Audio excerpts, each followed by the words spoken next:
What's good, y'all? It's your boy. You already know. Welcome to my world. We knew it was coming. We knew it was coming. He gave us all he could. He honestly did. But Togashi, yeah, he said that's all for now, folks. Looks like Togashi back on hiatus, y'all. Looks like Togashi going back in his room. Hunter x Hunter is officially back on hiatus until further notice. Oh my gosh. Hey, I'm gonna lie.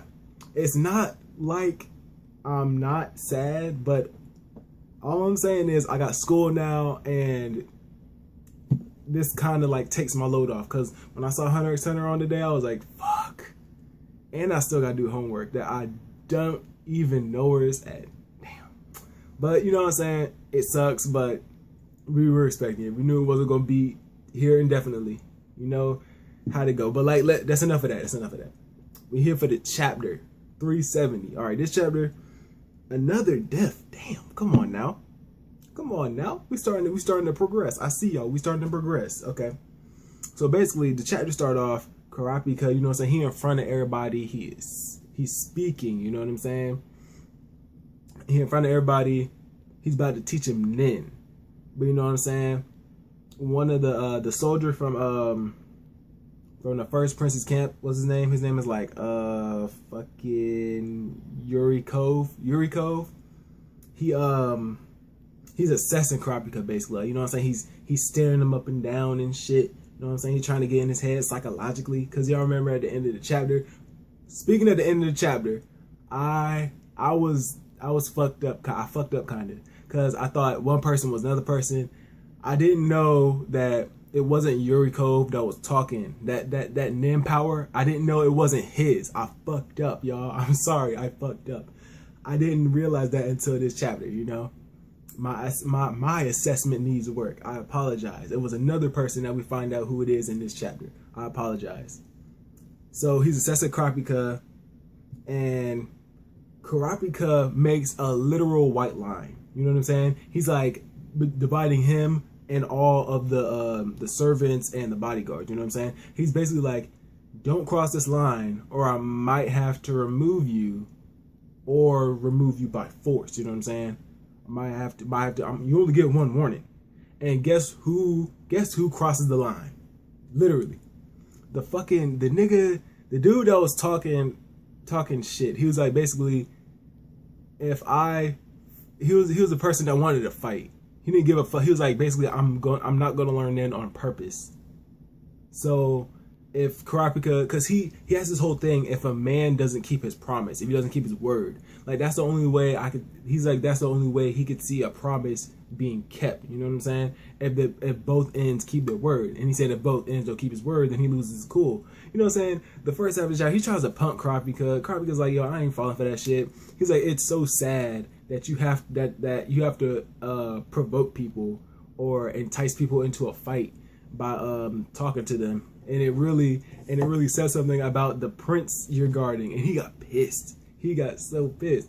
He's a scrub. He doesn't know Nin. He's a scrub. Like Kurapika, he pulled out the strap so quick. The 9mm, he was so quick to pull it out. You know what I'm saying? He wasn't playing any games with this man. I don't remember his name. I really don't care. I honestly hope he dies. He's one of those characters that just wants to fight, but he's not relevant. For one thing, he doesn't know Nin. So he automatically loses, honestly. Yeah, but enough of that dude.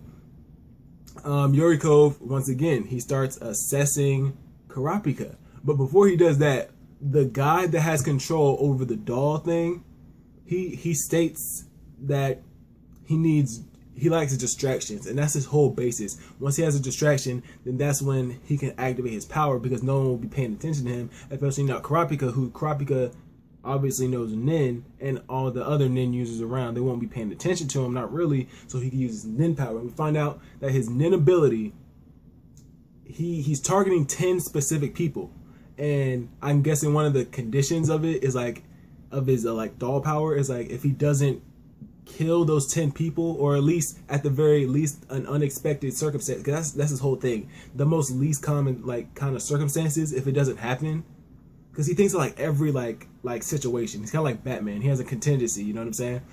Well, not a contingency, but he thinks of every possible situation, you know? on some Mayuri type shit, you know?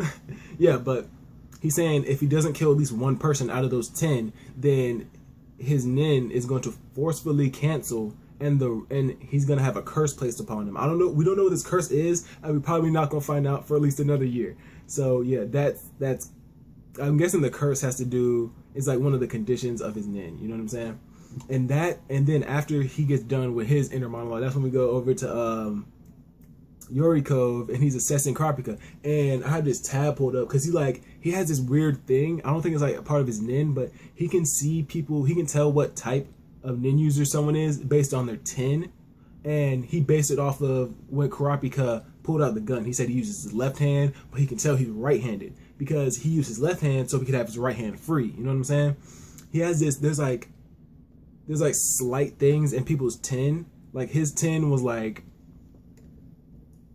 He said his 10 was like different. Like there's slight differences in each, like manipulators, conjurers, fucking enhancers and transmitters, you know what I'm saying? So he determined that he's a manipulator or a conjurer, you know what I'm saying? And it says based on his behavior, he should have been right-handed, but he held the gun in his left hand. This is proof that he wants to keep his dominant hand open and free. This is common among conjurers and manipulators. The 10 around his right hand is strong, though his aura on the whole has a much more gentle nature that is not from a lack of skill, but rather is a trait specific to the nin type, a conjurer. You know what I'm saying? And he says with enhancers and transmitters, depending on their skill, there's a soft, quiet 10 that surrounds the part of their body, and with emitters and manipulators, the aura of the 10 surrounds them grows larger. Even if they intentionally shrink it, the color will still grow darker. Yo, this guy is perceptive, and he has an innate ability. He can perceive the 10 and determine a nin user's type. That's very, very important. You know what I'm saying? It's honestly like he's like we see people with different, like how they determine different types. Like Hisoka, like he could tell by like their attitudes, like how enhancers are like kind of rash and kind of stupid, like Gon, and transmitters are like kind of sneaky and conniving, like Hisoka and Killua. You know what I'm saying? But yeah, Karpika continues. You know what I'm saying? On because he's asking the bodyguards their names and their affiliation, like what prince they're affiliated with. You know what I'm saying? And we go over to Princess Oito, because now that Bahamid, I still can't say that man's name, Bahamiana, because his N is off. Bill is teaching Princess Queen Oito how to use her nin. You know what I'm saying? As far as like, it's just like the fourth prince. She's trying to do the aura thing. As far as we know right now, she can only get it for about 1 centimeter. But like I said, I can see Queen Oito gaining a nin ability that not a nin. I can see her going toe to toe with the fourth prince. I don't know why. I just feel because they're both learning nin at the same time. She's learning slower, and he's learning at an accelerated rate. But you know, well, not slower, because Bill said it's kind of ordinary for her to be like low, like slow at that. You know what I'm saying? Like at her pace that she's at. You know what I'm saying? So then Karapika pulls a fastball on him. You know what I'm saying? He's like, for me to know that I can teach and it doesn't get backed up, I'm gonna need for y'all that can use nin to raise your hand. There's 6 people that can use it, but only 2 people raise their hand, and one of them is Yurikov, you know what I'm saying, and another guy. So the 4 that don't use it are still in the shadows. You know what I'm saying? We know like one of them. So, and a servant looks over. She sees the doll. She starts freaking out. You know what I'm saying? And we find out who the person is that's controlling the doll that has the nin ability. It's the 13th Prince's bodyguard, Varanti. He's the guy that's controlling the doll and all that. You know what I'm saying? You know what I'm saying? And since he made her see it, he like legit made her see it. He made it visible. he then can create that opening where she freaks out, and that's the distraction, and then the dog can go and kill someone, kill one of the targets. So the dog, because he has to like speed it up because of the risk, he's like, fuck it, we gotta hurry up and go. So he kills someone, he kills one of the bodyguards, and it's a done deal. He has like 4 like snakes, and they're visible to the people too. They're plain like they're kind of like cobras, and they have like lips on. The snakes have like they got like lips all over them. And he says like he created 4 snakes because that could suck out the blood in someone within, I want to say it was 11. It could suck out the blood. 4 at one time could suck out the blood of a person in 11 seconds, and it was all over his neck, and they were visible. That's the thing. People thought they were nin beasts, but it can't be nin beasts because that's impossible, because they were visible to people that don't even know how to use nin. So that's automatically out of the question. And even later on in the chapter, Kurapika and B-Man, that's his new name, B-Man, he learns, they both deduct that like, oh yeah, that's not possible because they're not nin beasts, because why would they be able to see them if they were nin beasts? Like, it doesn't make any sense, you know? So one dude, I think he's the 3rd prince's bodyguard. He pulls out the strap, just like Kurapika. He pulls out the 9mm, blasts him, you know what I'm saying? Kills all of them. Well, not kills, they kind of dissipate, you know what I'm saying? And people are like, whoa, that's crazy, you know what I'm saying? They're freaking out and shit. And the dude, he's like, he puts away the gun. He's like, yo, all right, call the real guard. You know what I'm saying? Body bags. You know what I'm saying? Body bags. So now Kurapika, he has to figure out who the fuck the nin user is that's fucking shit up. We know, but he doesn't. You know what I'm saying? The dude, he tries to pull it off too. He's like, why'd you shoot him? He was probably still alive and all that bullshit. You know what I'm saying? He's trying to play it off like he's not one of the people. I ain't gonna lie, I didn't know it was him. He did not look suspicious. Last chapter when we saw him, I looked at, I was like, yo, this, because he was just like a random person, but I was like, yo, this dude. But then I was like, nah, fuck it. I was like, forget about it. You know what I'm saying? But because I got so confused last chapter. I mean, I got so confused this chapter when they were talking about when the dude was using his nin and shit. When he was using his nin to attack, because I thought it was Yurikov. I thought it was Yurikov, but it was actually the other guy. And I was completely wrong at the end of last chapter review. It was not Yurikov. It was in fact the other guy from the 13 Princes camp. You know what I'm saying? Oh yeah, one thing I almost forgot. Yurikov had a little discussion with B-Man. Like, they were going over notes. They're like, okay, what'd you find out ever since you've been here? He was like, yeah, Kurapika's either a conjurer or a manipulator. He said, and then he's like, yo, do you have any information? He's like, no, do you have like a game plan or anything? He's like, nah, I ain't got no game plan, man, because I still don't even know if Prince Wobble has a nin beast, if he's even capable of a nin beast. And he's like, I don't even know Bill's nin power yet, so we're just gonna keep that shit on the back burner and we're gonna keep it low. He's like, when will we have a plan though? B-Man's like, yo, probably by next banquet, which is like 4 or 5 days away, I think. So yeah, this chapter,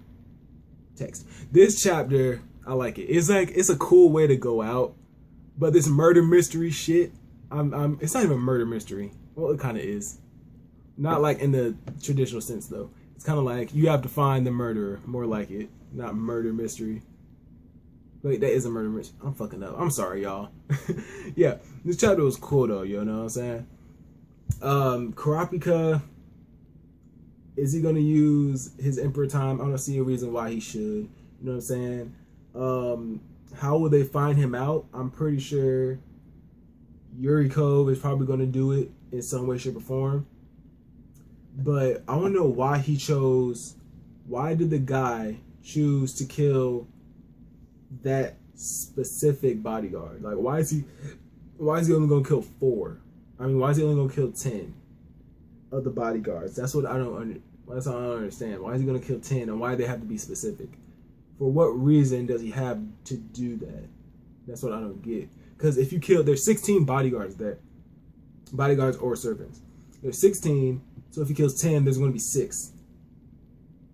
Is he going to kill? Oh, I think he's going to kill all the ones that don't have Nin.